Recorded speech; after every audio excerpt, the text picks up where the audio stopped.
Hi ಸ್ನೇಹಿತರೆ, ನಮಸ್ಕಾರ. Welcome to my YouTube channel. Guarantee scheme ಯಾವುದೇ ಕಾರಣಕ್ಕೂ ನಿಲ್ಲಲ್ಲ. ಅಂದ್ರೆ ವೆರಿಫಿಕೇಶನ್ ಎಲ್ರೂ ಕಡ್ಡಾಯವಾಗಿ ಮಾಡಲೇಬೇಕು.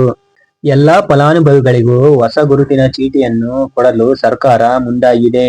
ಗ್ಯಾರಂಟಿ ಯೋಜನೆಗಳಿಗೆ ಮತ್ತೊಂದು ಸಲ ಮರು ಅರ್ಜಿ ಸಲ್ಲಿಸಬೇಕು.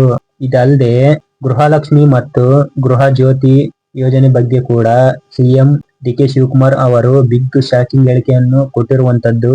ಯಾವುದೇ ಕಾರಣಕ್ಕೂ ಗ್ಯಾರಂಟಿ ಸ್ಕೀಮ್ಗಳನ್ನು ನಿಲ್ಲಿಸಬಾರದು.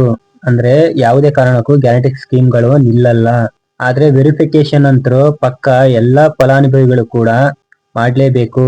ಎಲ್ಲಾ ಫಲಾನುಭವಿಗಳಿಗೂ ಹೊಸ ಗುರುತಿನ ಚೀಟಿಯನ್ನು ನೀಡಲು ರಾಜ್ಯ ಸರ್ಕಾರ ಸಜ್ಜಾಗಿದೆ ಎಂದು ಮಾಹಿತಿಯನ್ನು ನೀಡಿದ್ದಾರೆ. ಇನ್ನು ವಿಧಾನಸೌಧದಲ್ಲಿ ಜಿಲ್ಲಾಧಿಕಾರಿಗಳು, ಸಿಇಒ, ಎಸ್ಪಿ, ಡಿಎಫ್ಒ ಹಾಗೂ ಸರ್ಕಾರಿ ಹಿರಿಯ ಅಧಿಕಾರಿಗಳೊಂದಿಗೆ 7 ಗಂಟೆಗಳ ಕಾಲ ಮೀಟಿಂಗ್ ಮಾಡಿ ಸಭೆಯಲ್ಲಿ ಸಿಎಂ ಡಿ.ಕೆ. ಶಿವಕುಮಾರ್ ಸರ್ ಅವರು ಮಾಧ್ಯಮಗೋಷ್ಠಿಯಲ್ಲಿ ಮಾಹಿತಿಯನ್ನು ತಿಳಿಸಿದರು. ಮತ್ತೊಂದು ಸಲ ಮರು ಅರ್ಜಿನ ಸಲ್ಲಿಸಬೇಕು ಅಂತ ಹೇಳಿದ್ದಾರೆ. ಯಾವ ಕಾರಣಕ್ಕೆ ಮರು ಅರ್ಜಿನ ಸಲ್ಲಿಸಬೇಕು ಅನ್ನೋದ್ರ ಬಗ್ಗೆ ಕಾರಣನ ತಿಳಿಸಿಕೊಡ್ತೀನಿ. ಅದಕ್ಕೂ ಮುಂಚೆ ವಿಡಿಯೋ ಒಂದು ಲೈಕ್ ಕೊಟ್ಟು ಇನ್ನೂ ನಮ್ಮ ಚಾನಲ್ಗೆ ಯಾರು ಸಬ್ಸ್ಕ್ರೈಬ್ ಮಾಡಿಲ್ವೋ ಬೇಗ ಸಬ್ಸ್ಕ್ರೈಬ್ ಮಾಡ್ಕೊಳ್ಳಿ. ಇದೇ ತರ ಸಪೋರ್ಟ್ ಮಾಡ್ತಾ ಇರಿ. ನಿನ್ನೆ ನಡೆದಂತಹ ಒಂದು ಮೀಟಿಂಗ್ ಅಲ್ಲಿ ಮಾಧ್ಯಮಗಳೊಂದಿಗೆ ಮಾತನಾಡಿದ ಸಿಎಂ ಡಿ.ಕೆ. ಶಿವಕುಮಾರ್ ಸರ್ ಅವರು ಗೃಹಲಕ್ಷ್ಮಿ ಯೋಜನೆಯ ಕೆಲವು ಫಲಾನುಭವಿಗಳು ಏನು ಮರಣ ಹೊಂದಿದ್ರು ಅವರ ಹೆಸರಿನಲ್ಲಿ ಬೇರೆಯವರು ಸರಿಸುಮಾರು ಅಂದ್ರೆ 100 ಕೋಟಿ ರೂಪಾಯಿಗಿಂತ ಅಧಿಕ ಹಣವನ್ನು ಅಕ್ರಮವಾಗಿ ಪಡೆದಿರುವುದು ಸರ್ಕಾರದ ಗಮನಕ್ಕೆ ಬಂದಿದೆ. ಇದೇ ರೀತಿನೇ ಗೃಹ ಜ್ಯೋತಿಯಲ್ಲಿ ಕೂಡ ಒಬ್ಬರ ಹೆಸರಲ್ಲಿ 5-6 ಮೀಟರ್ಗಳನ್ನ ಅಳವಡಿಸಿರುವುದು, ಆ ಮನೆಗಳಲ್ಲಿ ಕೂಡ ಅವರೇ ವಾಸವಾಗಿದ್ದು ಅಥವಾ ಬೇರೆಯವರಿಗೆ ಬಾಡಿಗೆದಾರರಿಗಾಗಿ ಕೊಟ್ಟಿದ್ದು, ಈ ಯೋಜನೆಯ ಲಾಭವನ್ನು ನಮ್ಮ ರಾಜ್ಯದಲ್ಲಿರುವ ಜನರು ಲಾಭನ ಪಡ್ಕೊಳ್ತಾರೋ ಅಥವಾ ಹೊರ ರಾಜ್ಯದವರು ಪಡಿತಿದ್ದಾರೋ ಎಂದು ಆದಷ್ಟು ಬೇಗ ತನಿಖೆ ಆಗಬೇಕು ಎಂದು ಡಿ.ಕೆ. ಶಿವಕುಮಾರ್ ಸರ್ ಅವರು ಹೇಳಿದ್ದಾರೆ.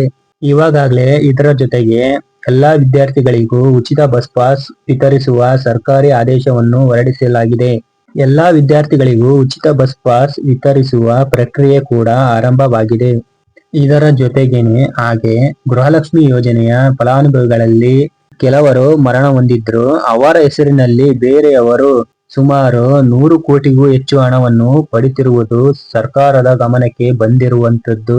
ಹೀಗಾಗಿ ಅರ್ಹ ಫಲಾನುಭವಿಗಳಿಗೆ ಯೋಜನೆಯನ್ನು ತಲುಪುತ್ತಿದೆಯೋ ಇಲ್ಲವೋ ಎಂದು ಪರಿಷ್ಕರಣೆ ಮಾಡಲು ಸರ್ಕಾರ ಮುಂದಾಗಿದೆ. ಅದಕ್ಕಾಗಿಯೇ ಎಲ್ಲಾ ಫಲಾನುಭವಿಗಳು ಪುನಃ ಮತ್ತೆ ಮರು ಅರ್ಜಿಯನ್ನು ಸಲ್ಲಿಸಬೇಕಾಗುತ್ತದೆ.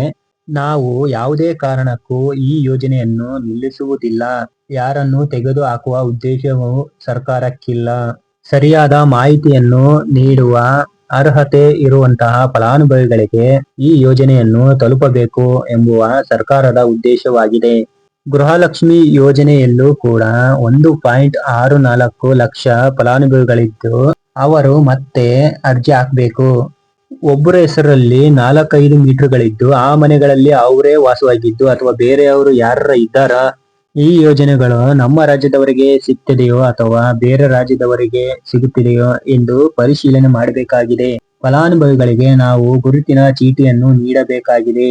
ಇನ್ನೇನು ಕೆಲವೇ ದಿನಗಳಲ್ಲಿ ಮರು ಅರ್ಜಿ ನೀಡಲಾಗುವುದು ಎಂದು ಈ ಮಾಹಿತಿಯನ್ನು ರಾಜ್ಯ ಸರ್ಕಾರ ತಿಳಿಸಿದೆ. ಯಾವುದೇ ಕಾರಣಕ್ಕೂ ಗ್ಯಾರಂಟಿ ಸ್ಕೀಮ್ ಇಲ್ಲಲ್ಲ. ಏನಪ್ಪಾ ಅಂದ್ರೆ ಇದರಲ್ಲಿ ವೆರಿಫಿಕೇಶನ್ ಮಾತ್ರ ನೀವು ಪಕ್ಕಾ ಮಾಡಲೇಬೇಕು. ಫಲಾನುಭವಿಗಳಿಗೆ ಹೊಸ ಗುರುತಿನ ಚೀಟಿಯನ್ನು ಕೊಡಲು ಸಜ್ಜಾಗಿದೆ ರಾಜ್ಯ ಸರ್ಕಾರ. ಇದೇ ತರ ಹೊಸ ಅಪ್ಡೇಟ್ ಮಾಹಿತಿನ ತಿಳಿಸ್ಕೊಡ್ತಾ ಹೋಗ್ತೀನಿ. ವಿಡಿಯೋ ಇಷ್ಟ ಆದ್ರೆ ಲೈಕ್ ಮಾಡಿ. ಇನ್ನೂ ನಮ್ಮ ಚಾನೆಲ್ಗೆ ಯಾರು ಸಬ್ಸ್ಕ್ರೈಬ್ ಮಾಡಿಲ್ವೋ ಬೇಗ ಸಬ್ಸ್ಕ್ರೈಬ್ ಮಾಡ್ಕೊಳ್ಳಿ.